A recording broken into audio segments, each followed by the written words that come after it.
Assalamualaikum warahmatullahi wabarakatuh. Selamat pagi dan salam sejahtera, saudara sekalian. Hari ini kita memasuki minggu ke-9 perkuliahan aljabar linier. Ya, dengan hari ini kita akan belajar materi perkalian silang atau cross product. Setelah minggu lalu kita mempelajari tentang dot product. Kemudian UTS, ya hari ini kita akan melanjutkan dengan perkalian silang atau cross product. Nah, apa tujuan instruksional khusus gitu ya? Kita mempelajari materi ini. Harapannya setelah menyelesaikan pertemuan ini dan mempelajari materi ini, mahasiswa dapat menghitung perkalian silang dari suatu vektor dan mengetahui untuk apa saja perkalian silang itu digunakan atau apa saja aplikasi dari perkalian silang itu. Baiklah, saya akan mulai pemaparannya. Minggu lalu kita sudah belajar terkait dot product ya, perkalian titik gitu ya. Saya harap saudara ingat bahwa untuk dot product hasilnya apa?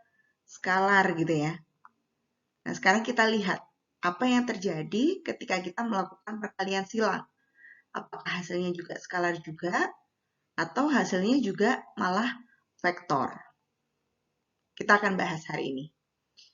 Ya, yang pertama kita akan mengasumsikan ada dua vektor, yaitu vektor U dan vektor V, di mana keduanya berada di ruang 3. Berarti kita akan memiliki U1, U2, U3, dan V1, V2, V3. Maka perkalian silangnya dapat dinyatakan demikian. U cross product V sama dengan W. W itu apa? W itu ortogonal terhadap U dan V. Saya harap teman-teman ingat, ya kita berbicara ortogonal berarti nanti tegak lurus. Gambarannya kurang lebih seperti ini. Misalkan ini perkalian vektornya, ya ini adalah misalkan vektor U, ini adalah vektor V, yang mereka dihubungkan dengan suatu sudut tertentu yang disebut sudut eta gitu ya. Hasil dari perkalian silang dari dua vektor itu dia akan ortogonal terhadap vektor tersebut. Ya, dia hasilnya adalah seperti ini.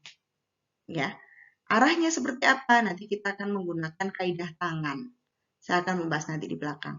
Baik, sekarang saya langsung berfokus pada hasil atau proses pencarian solusi dari cross product. Ya, U cross product V itu solusinya adalah dapat dilihat seperti ini.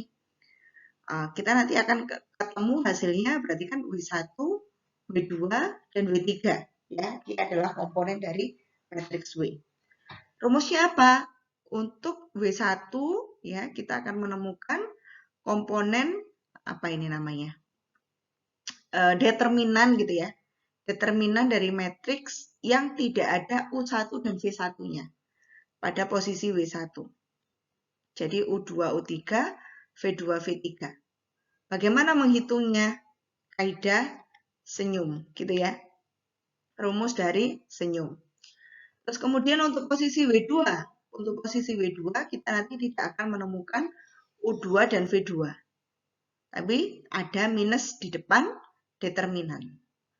Begitu juga untuk pada komponen W3, kita akan menemukan determinan tanpa melibatkan U3 dan V3. Rumus ini nanti saya yakin saudara akan otomatis ingat ketika sering mengerjakan latihan. Nah, seperti yang disampaikan di awal gitu ya, untuk solusi perkalian silang vektor U dan vektor V itu bisa menggunakan kaidah aturan tangan kanan.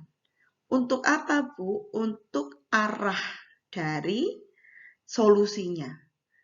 Arah itu nanti kaitannya dengan apa, Bu? Dengan solusi. Kalau kita menemukan hasilnya adalah misalkan plus plus plus gitu ya, dia akan ke arah kanan. Minus minus minus, dia akan ke arah kiri. Misalkan demikian, ya. Tapi kita kan juga sering kali menemukan ada plus dan minus. Nah, itu nanti ketika kita berbalik arah, akan kita ganti. Kita tinggal mengganti yang positif menjadi yang negatif, negatif menjadi yang positif. Ya, ini arah genggamannya. Silakan nanti saudara coba dengan mengangkat tangan kanan saudara gitu ya. Seperti apa? Arahnya itu adalah kalau kita menggenggam tangan, besok akan saya praktekkan ini ya. Kalau vektornya menghadap ke atas gitu ya, menghadap ke atas W-nya, maka arah pergerakan vektornya itu akan mengikuti 4 tangan yang tidur, 4 tangan yang lain. Seperti itu, ya. Kemudian, nah, sekarang ini misalkan saya tunjukkan ya, vektor-vektor satuan di ruang 3. Kita misalkan bisa menemukan I seperti ini gitu ya, J seperti ini, K seperti ini gitu ya. Kita bisa menggambarkan dalam bentuk seperti ini. Ini adalah vektor I, ini adalah vektor J. Biasanya perkalian silang antara I dan J, kita tarik ortogonal dengan vektornya, berarti kita lihat ke arah kanan, seperti ini. Bentuk ini bisa juga kita gambarkan dalam bentuk lingkaran seperti ini. Ya. Jadi I, J, dan K, kita ikuti arahnya, seperti ini. Gitu ya. Kita lihat apa ini? Arahnya kalau kita lihat berlawanan arah jarum jam. Ya, berlawanan arah jarum jam berarti kita gambarkan seperti ini. Dan ini adalah kebalikannya, berarti ya, kalau kita mencari kebalikan arah, maka hasilnya adalah seperti ini. Seperti itu. Oke. Kemudian, ya, di sini ditunjukkan ini kebalikannya, kebalikannya, kebalikannya, gitu ya. Bacanya gimana? Ya, ini sesuai urutan. I cross product J, ini ya, hasilnya adalah K. J cross product K, hasilnya adalah I. K cross product I, hasilnya adalah J, gitu ya. Kemudian kalau kita balik, maka arahnya berbalikan. K, kita mulai dari J. J cross product I, hasilnya min K, gitu ya. K cross product J, hasilnya min I, gitu ya. Jadi berkebalikan. Hasilnya adalah minus. Kalau searah dengan berlawanan dengan arah jarum jam atau searah dengan kaidah tangan kanan, hasilnya adalah positif. Nanti saudara bisa tanyakan ya, jika belum paham di sesi tanya jawab. Saya lanjutkan terlebih dahulu. Oke, dengan demikian, jika U dan V dinyatakan dalam I, J, dan K, gitu ya, seringkali kita tuliskan seperti ini ya, I, J, dan K, dia menyatakan elemen pertama, elemen kedua, dan elemen ketiga, gitu ya. Maka kita memiliki catatan. U itu dia kan vektornya kan ini. U1, U2, U3. Ini juga bisa kita tuliskan menjadi U1, 0, 0 ditambah 0, U2, 0 ditambah 0, 0, U3. Seperti itu. Ya. Nah, sehingga kalau kayak gini, ini tadi kan posisinya I gitu ya. Ini tadi kan posisinya J. Ini kan posisinya K. Maka bentuk ini dapat kita juga tuliskan jadi seperti ini. U1I ditambah U2J ditambah U3K. Ini adalah tata cara penulisan lain dari elemen dimensi 3 pada cross product. Seperti itu. Ya, oke. Selanjutnya, ini ada beberapa teorema yang menyatakan atau yang berkaitan dengan penyelesaian cross product yang dikaitkan dengan dot product. Jadi, kalau misalkan kita menemukan ya, U itu kan vektor gitu ya. U cross product V hasilnya adalah vektor. Dan karena dia ini adalah dikalikan dot product, maka hasilnya nanti akan skalar. Gitu ya, karena dia diselesaikan dulu, ada kurungnya. Begitu juga ketika kita balik gitu ya. Selama dia ada kurungnya, berarti ini kan kita selesaikan terlebih dahulu. U cross product V hasilnya adalah vektor. Kemudian kita kalikan juga secara dot product dengan V, maka pasti hasilnya adalah skalar. Lalu ini juga aturan, kalau kita menemukan norm dikuadratkan, kita bisa menyelesaikan dengan bentuk seperti ini. Silakan nanti saudara ngintip saja kalau mengerjakan tugas atau mengerjakan ujian. Ya. Nah, kalau bentuk seperti ini, V cross product W, dia adalah vektor, kemudian U cross product hasilnya tadi, kita bisa menyelesaikannya dengan bentuk seperti ini. Ini akan lebih mudah. Ya. Nah, kalau kita pindahkan tanda kurungnya, kita bisa menyelesaikan seperti ini. Dari mana asalnya? Tentu saja ada pembuktian yang perlu dikerjakan terlebih dahulu. Ya, saudara boleh mempelajari bagaimana membuktikannya. Lalu kemudian, U cross product V gitu ya, dia artinya sama dengan minus dibalik V cross product dari U. Ini aturan ya. Ini juga bersifat seperti ini juga boleh ya. Juga boleh, silakan nanti saudara tinggal mengikuti ya. U cross product vektor 0 sama dengan vektor 0 dikalikan vektor U. Ini adalah 0. Kemudian U cross product U, jadi perkalian antara dua vektor yang sama, atau satu vektor yang sama dikalikan, hasilnya adalah 0. Nah, kemudian pada teorema ini juga menyampaikan, jika U dan V merupakan vektor di ruang 3, maka norm dari U cross product V adalah luas jajaran genjang yang dibentuk oleh U dan V. Ya, U-nya ini, V-nya ini, W-nya ini. Maka kita tinggal susun. Ini U, V, W. Ya. Ini adalah luas jajaran genjang. Kita bisa menghitungnya. Dan ini merupakan volume dari parallelepipedum, ya, lepipedum, gitu ya. Ini adalah suatu teori tertentu, gitu ya, yang kita gunakan untuk menyelesaikan suatu masalah tertentu, gitu ya, yang dibentuk oleh vektor U, V, dan W. Kita cari nilai mutlaknya, ya, hasilnya nanti. Seperti itu. Karena apa? Karena volume kan pasti nilainya adalah positif gitu ya. Tidak ada volume yang negatif. Seperti itu, saudara. Nah, ini adalah contoh penyelesaian vektor U gitu ya. Ini bisa dituliskan U saja dengan blok bold gitu ya, yang tebal, cetak tebal. Atau bisa kita tuliskan seperti ini untuk menuliskan vektor ya, sama saja. Untuk menyelesaikan U cross product V, kita tadi sudah membahas ya, dengan menggunakan rumus ini. Dan seterusnya. Contoh aja deh langsung. Ini contohnya ya. Elemen dari ini adalah U1, U2, U3 gitu ya. V-nya adalah V1, V2, V3. Kita tinggal ikuti rumusnya. Ya, gampang sekali saya rasa. Kita masukkan IJK gitu ya. 12-2, 301 gitu ya. Kita ikutin rumus ini.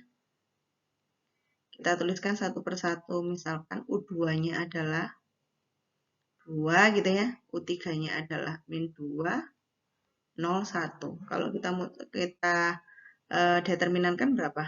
2 kurangi 0 gitu ya. Jadi 2.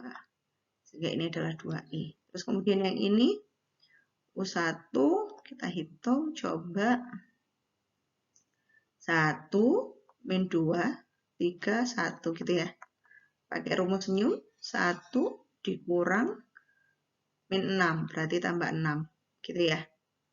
Berarti 7. Ingat kalau yang tengah kita tandanya adalah minus. Berarti minus 7J. Yang ini juga yang K berarti U1 adalah 1, 2, 3, 0. 0 dikurang 6. Hasilnya adalah min 6. Hasilnya adalah min. Ya. Kalau kita balik, Bu, V kali U, kita tinggal mengikuti saja. Jadi nanti yang berperan duluan adalah V, yang kedua adalah U. Kurang lebih hasilnya seperti ini. Gampang ya? Saya yakin teman-teman bisa untuk menyelesaikan ini karena tinggal mengikuti rumusnya saja. Kemudian, Ini ada contoh yang lain. Kita diminta aplikasinya. Ya, carilah luas segitiga yang dibentuk oleh titik ini, dan titik ini. Kita tadi di awal belajar juga. Kita juga bisa loh menghitung gitu ya. Volume dari paralelepipedum gitu ya tadi ya. Dengan menggunakan rumus tersebut. Nah, ini juga kita bisa menerapkan cross product tadi untuk menghitung luas dari segitiga dengan kita memanfaatkan rumus luas segitiga. Di SD kita sudah belajar luas dari segitiga apa rumusnya? Setengah kali alas kali tinggi. Alas kali tingginya ini gini ya, perkalian setengah alas kali tinggi. Nah, kita akan mencari terlebih dahulu kaitan antara dua vektor ini yang sudah kita pelajari pada beberapa minggu sebelumnya. Kita mencari dulu AB berarti berapa gitu ya. Ingat, silakan nanti saudara cari rumusnya ya. Seperti apa mencarinya ya gitu ya. Untuk mencari AB. Baiklah, kalau saya bocorkan gitu ya. Min 1 dikurangkan 2 gitu ya, koma 0 dikurangkan 2, koma 2 dikurangkan 0. Jadi AB adalah min 3, min 2, 2. Seperti itu. Kemudian untuk AC juga demikian. AC berarti 0 kurangkan 2, min 2, 4 kurangkan 2, 2, 3 kurangkan 0, 3. Kalau kita sudah tahu panjang AB dan panjang AC, kita tinggal masukkan rumus. Setengah kali AB kali AC. Setengah, kita masukkan vektornya, kita gunakan rumus yang tadi untuk menghitungnya, sehingga kita peroleh hasil ini. Dan ingat, rumus ini adalah norm, gitu ya. Kita menghitung normnya, berarti setengah kali akar min 10 kuadrat gitu ya, tambah 5 kuadrat, tambah min 10 kuadrat. Hasilnya adalah seperti ini. Kita tinggal hitung. Setengah kali 15. Betul ya? 15 ya? Enggak salah. Hasilnya adalah 15. Itu adalah luas segitiga yang dibentuk pada titik ini. Saudara, jika ada yang ditanyakan, nanti silakan saudara tanyakan pada sesi tanya jawabnya jika ada yang belum paham. Baiklah, untuk selanjutnya, berikut adalah teorema yang menyatakan tentang rumus dari permasalahan yang kita bahas baru saja. Teoremanya berbunyi seperti ini. Jika vektor U dan vektor V, atau jika U dan V adalah vektor berdimensi 3, maka norm U cross product V merupakan ya luas jajaran genjang yang dibentuk oleh U dan V. Jika norm U dan cross product V itu adalah jajaran genjang, maka untuk mencari luas segitiganya kita tinggal tambahkan setengah di depannya. Ya, contoh hitung luas jajaran genjang yang dibentuk oleh titik di contoh sebelumnya. Nah, nanti berarti kita tinggal mengalikan 2 karena yang contoh sebelumnya kan ada setengah, ada rumusnya ada setengahnya. Sehingga 2 kali luas segitiga. Hasilnya adalah 2 kali 15 per 2, yaitu 15. Nah, kemudian ada teorema lagi yang berbunyi, jika U, V, dan W merupakan vektor dimensi 3, maka U dot product V cross product W disebut sebagai hasil kali skalar ganda dari U, V, dan W. Seperti ini. Ya, jadi yang awalnya kalau tanpa ini kita melihat ini adalah I, J, dan K gitu ya. Karena adanya dot product ini, kita merubah I, J, K menjadi seperti ini. Seperti itu, saudara. Nah, ini kita diminta mencoba menyelesaikan gitu ya. Contoh. Hitung U dot product V cross W dengan U-nya adalah ini. Berarti U-nya adalah 3 min 2, min 5. Gampang sekali ya. 1, 4, min 4 dari sini ya saudara. Ini dari sini ya. Kemudian yang ini, I-nya nggak ada Bu. Kalau I-nya nggak ada berarti 0 gitu ya. 3, 2. Lalu kita masukkan rumusnya ya. Kita ikutin rumus yang sebelumnya. Ya, kita tinggal masukkan. 3, ini ya, kita akan melihat. Untuk sisi yang pertama, kita akan melihat ya baris yang pertama, kolom yang pertama. Ini sebagai pengali. Kemudian dari ini gitu ya. 3 kali determinan 4 min 4, 3, 2. Ini adalah yang pertama. Kemudian yang kedua kita geser ya. Yang kedua kan minus ya. Harusnya kan minus 2 gitu ya. Minus 2 menjadi plus. Lalu ini kita fokus gini. Ini sama ini ya. Yang ininya nggak usah gitu ya. 1 min 4, 0, 2. Seperti itu. Ini yang kedua. Kemudian yang ketiga maka kita geser lagi. Ketiga plus min 5 gitu ya. Min 5 dari gini. 1, 4, 0, 3. Ini adalah determinan. Yaitu yang ketiga. Kita tinggal hitung.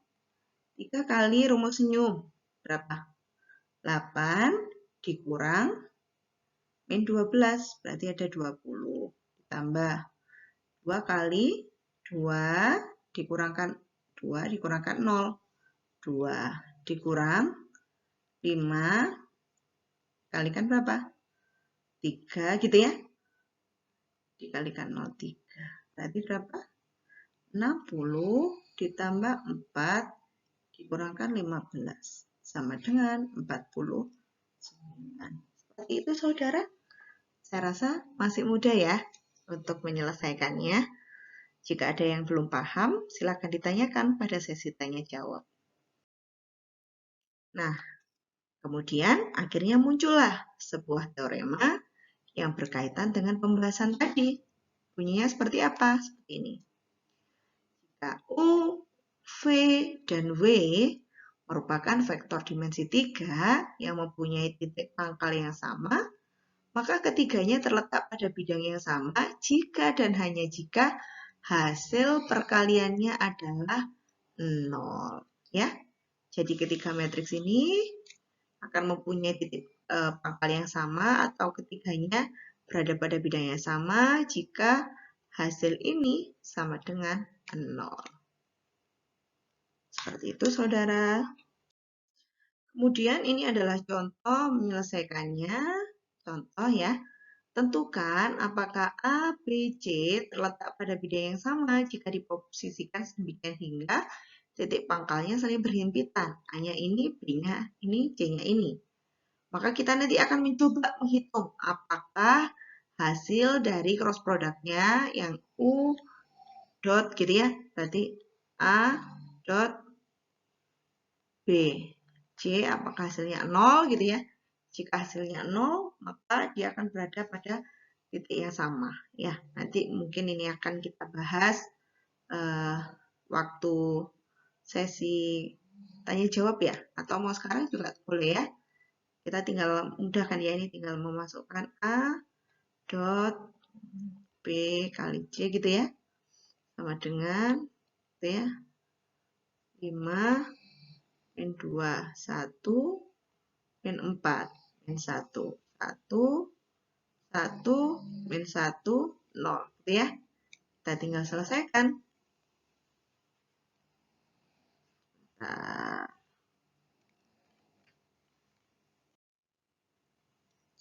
Oke, kita akan coba hitung.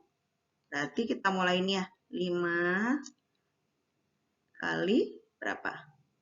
Min 1, 1, min 1, 0 gitu ya. Dikurangkan min 2 gitu ya. 2 kali min 4, 1, 1, 0 gitu ya. Ditambah 5 dikalikan berapa?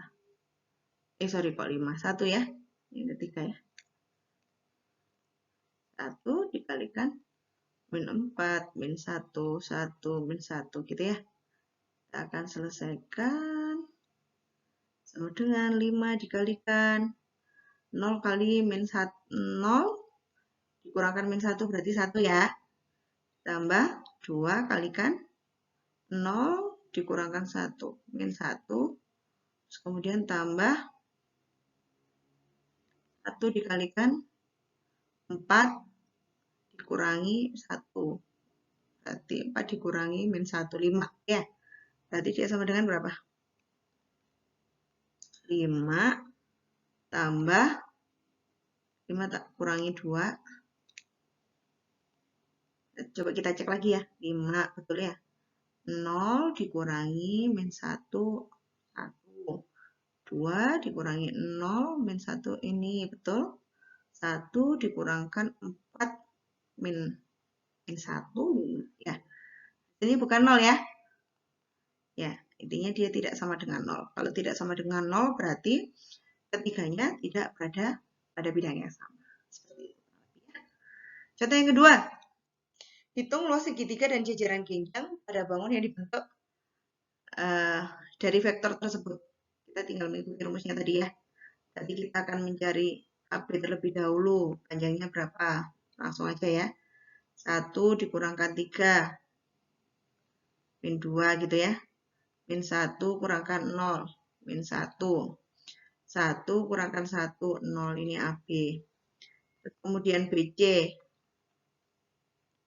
1 kurangkan 1. 0 gitu ya. 2 kurangkan min 1. 3.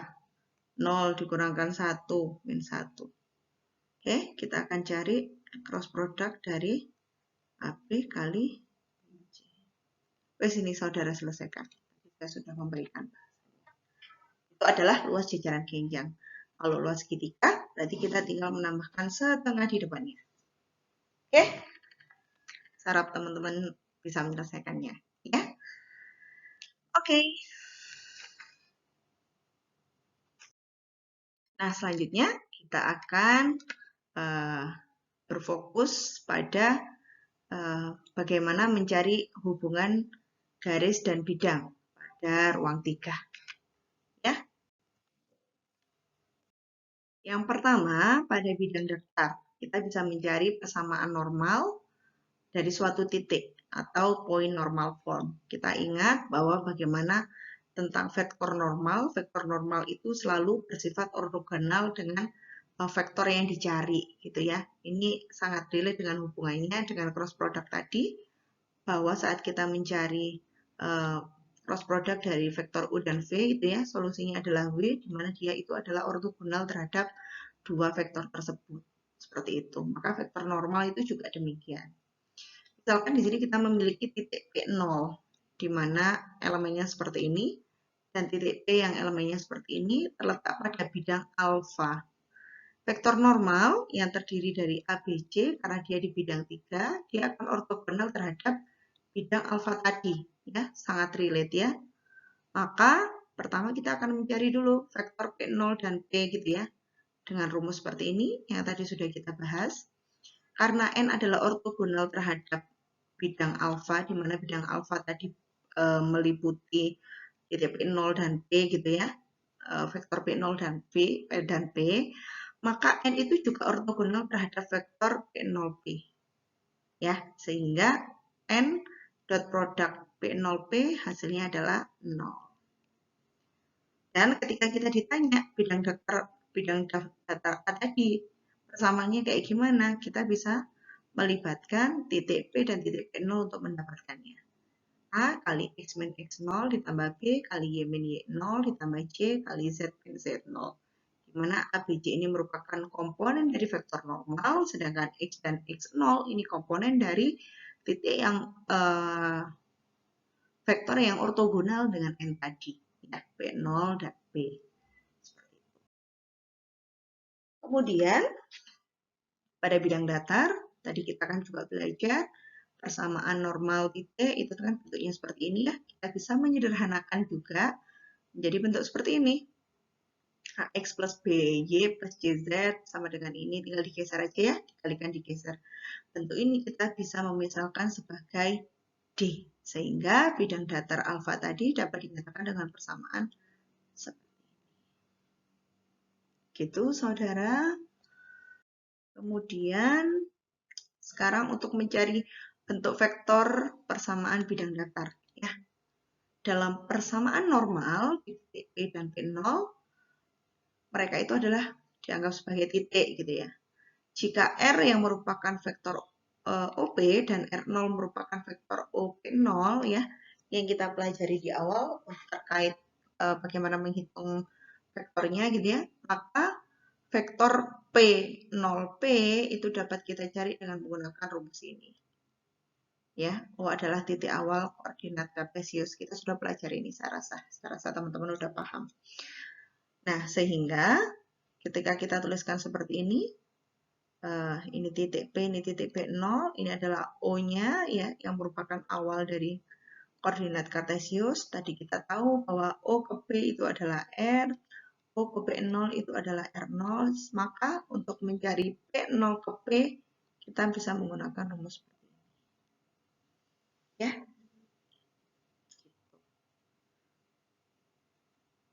Misalkan kita temukan titik normalnya dikalikan dot produk P0, P ini hasilnya 0, maka hasil perkalian titik normal tadi dikalikan ini, maka hasilnya juga akan 0.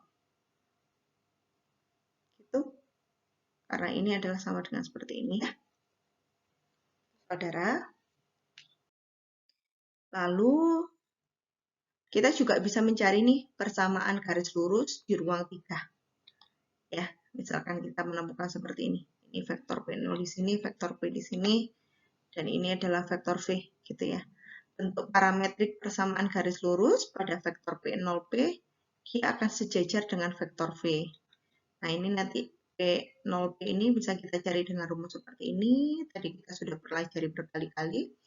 P0P ini hasilnya adalah T kali V, di mana T itu adalah skalar dan V itu adalah vektor. Seperti itu. Ini dapat kita tuliskan seperti ini. Nah, kalau sudah bentuknya seperti ini, maka kita bisa merinci satu persatu gitu ya. X min X0 sama dengan T kali A. Y min Y0 sama dengan T kali B gitu ya. Kayak perkalian dikalikan skalar ya. Kemudian Z kali Z0 sama dengan T kali C. Adalah bentuk seperti ini. Oke, selanjutnya. Nah, tadi kita sudah mempelajari di sini ada P0, titik P0 di sini adalah titik P, sedangkan garis untuk menghubungkan P0 dan P itu adalah R min 0, R min R0 gitu ya. Terus kemudian ini adalah vektor V, ini adalah nolnya ya, yang memulai dari titiknya, yang mengawali titik kartesiusnya. Dan tadi kita juga sudah pelajari ini adalah R0, yang 0 ke P ini adalah R, seperti itu.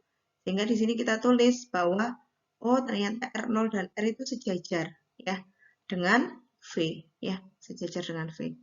R min R0 itu dia akan sejajar dengan V. Sorry. R min R0 ini ya.